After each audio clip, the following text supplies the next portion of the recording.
Hi Mark, this is Michael. My student number is S0141007. The speech title is How I Teach Kids to Love Science, and I'm the senior student at NCUE. So I'm going to read the TikTok speech. How I Teach Kids to Love Science by Cesar Harada. When I was a kid, my parents would tell me, you can make a mess, but you have to clean up after yourself. So freedom came with responsibility, but my imagination would take me to all these wonderful places where everything was possible. So I grew up in a bubble of innocence, or a bubble of ignorance. I should say, because adults would lie to us to protect us from the ugly truth.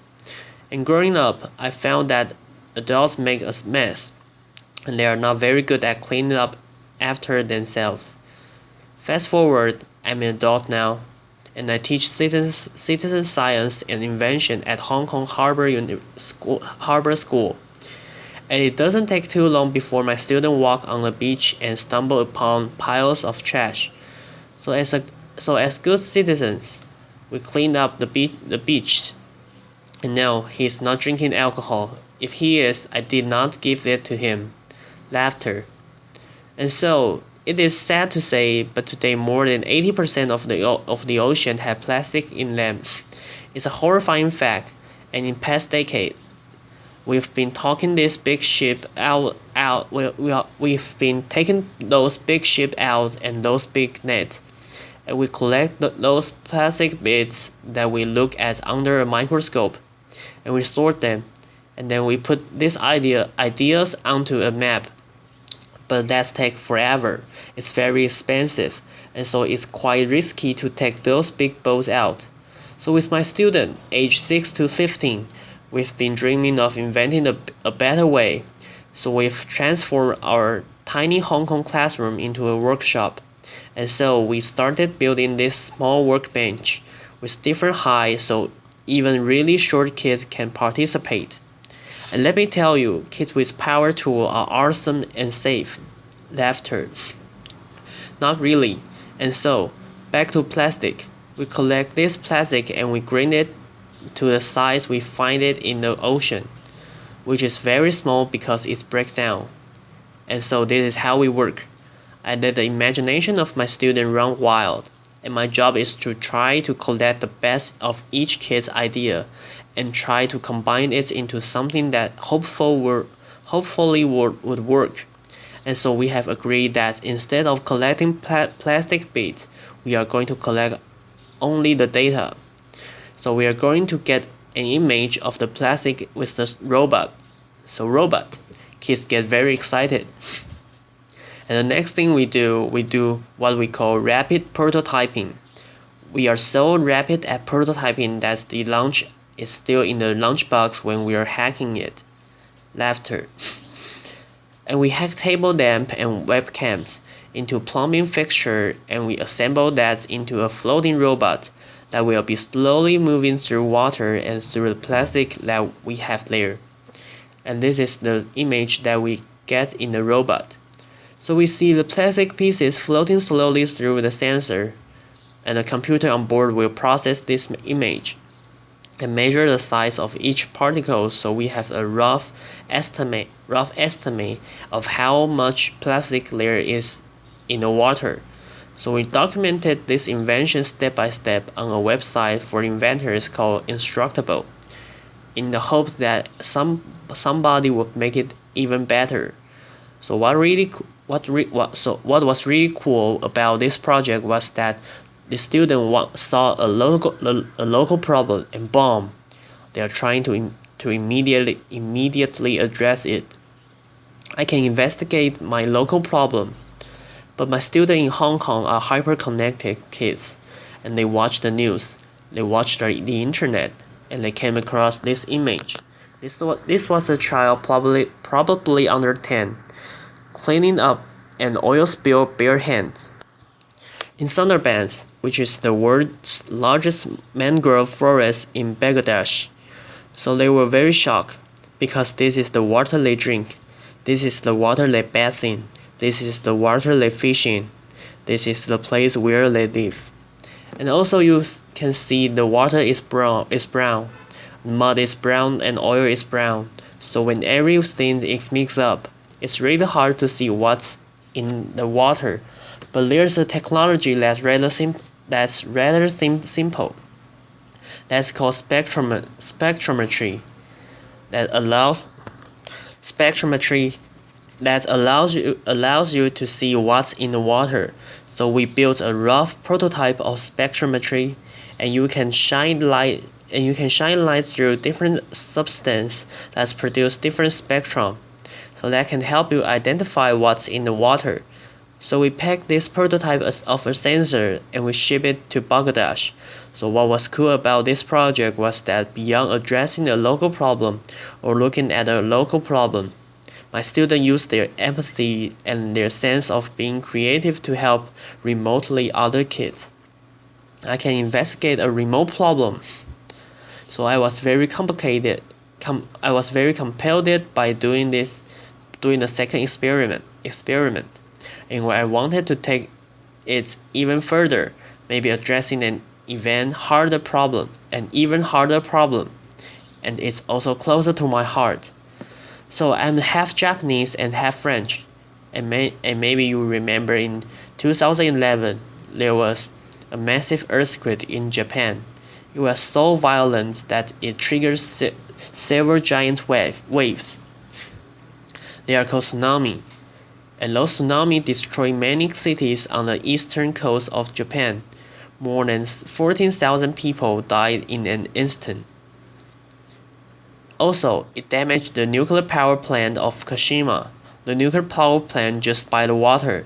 And today I read the report in an average of 3,000 tons are leaking from the nuclear power plant into the Pacific Ocean. And today, the whole Pacific Ocean has traces of contamination of cesium 137. If you go outside on the west coast, you can measure Fukushima everywhere. But if you look at the map, it can look like most of the radioactive activities has been washed away from the Japanese coast, and most of it is now. It looks like it's safe. It's blue. Well, reality is a bit more complicated than this. So I have been going to Fukushima every year since the accident, and I measure independently and with other scientists on land, in the river, and this time we wanted to take the kids. So of course we didn't take the kids. The parent wouldn't allow that to happen. Laughter. But every night we will report to mission control. Different masks they're wearing. It could look like they didn't take the work seriously, but they really did, because they are going to have to live with radioactive their whole life. And so what we did with them is that we would discuss the data we collected that day, and talk about where we should be going next, strategy, itinerary, etc. And to do this, we built a very rough topographical map of the region around the nuclear power plant. And so we built the elevation map. We sprinkled pigments to represent real-time data for radioactive activity, and we spray water to stimulate the rainfall. And with this, we could see that the radioactive dust was washing from the top of the mountain into the river system and leaking into the ocean. So it was a rough estimate. But with this in mind, we organized this expedition, which was the closest civilian have been to the nuclear power plant. We are sailing 1.5 kilometers away from the nuclear power plant, and with the help of the local fishermen, we are collecting sediment from the seabed with the custom sediment sampler we have invented and built. We pack the sediment into small bags. We then dispatch them to hundreds of small bags that we send to different universities, and we produce the map of the seed bed radioactive activity, especially in estuaries where the fish will reproduce, and I will hope that we will have improved the safety of the local fishermen and of your favorite sushi. Laughter. You can see a progression here. We've gone from a local problem to a remote problem to a global problem, and it's been super exciting to work at these different scales with also very simple open source technologies. But at the same time, it's been increasingly frustrating because we have only started to measure the damage that we have done. We haven't even started to try to solve the problem, and so I wonder if we should just take a leap and try to invent better ways to do all these things. And so the classroom started to feel a little bit small. So we found an industrial site in Hong Kong, and we turned it into the largest mega space focused on social and environmental impact. It's in central Hong Kong, and it's a place we can work with wood, metal, chemistry, a bit of biology, a bit of optics. Basically, you can build pretty much everything there. And it's a place where adults and kids can play together. It's a place where kids' dreams can come true with the help of adults, and where adults can be kids again. Student, acceleration. Cesar Harada.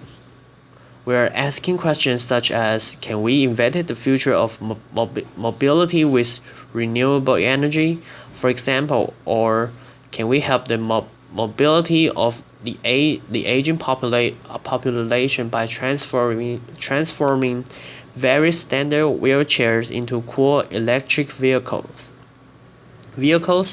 So, plastic, oil, and radioactive activities are horrible legacies.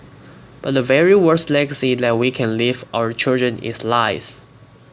We can no longer afford to shield the kids from the ugly truths because we need their imagination to invent the solutions. So, citizen scientist, maker, dreamer, we must prepare the next generation to care about the environment and people, and that can actually do something about it. Thank you. Applause.